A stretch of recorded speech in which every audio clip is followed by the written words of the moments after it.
আমাদের কাছে একটা খবর ছিল যে কাবিল আনাম তার বাড়ি মায়ানমার গত 2 মাস ধরেই আফানিয়া এলাকাতে অবৈধভাবে এদিকে বসবাস করছে।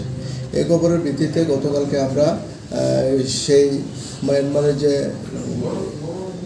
ন্যাশনালিটি কাবিল আনাম তাকে আমরা গতকালকে অ্যারেস্ট করি এবং তার বিরুদ্ধে আমরা একটা স্পেসিফিক মামলা নিয়েছি এবং আমাদের ইনভেস্টিগেশন চলছে। তার সঙ্গে কে কে জড়িত আছে এবং কে তাকে প্রশ্রয় দিয়েছে এই বিষয়টা আমাদের তদন্তে আসছে। আজকে তাকে পুলিশ রিমান্ড চেয়ে আমরা আদালতে প্রেরণ করছি।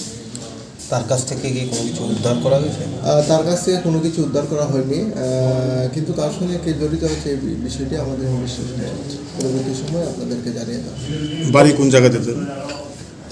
তার বাড়ি হলো মায়ানমার, বুসিডুং, মায়ানমার। কত বছর ধরে গত 2 মাস ধরে আমাদের ইনভেস্টিগেশন প্রাইমারি তদন্তে আমরা এখন পর্যন্ত এতটুকু জানতে পারছি। পরবর্তী সময় আর আমাদের রিমান্ডে এনে আমরা জিজ্ঞাসাবাদে আমরা বাকি তথ্যটি জানতে পারবো এবং তার সঙ্গে কে কে জড়িত আছে।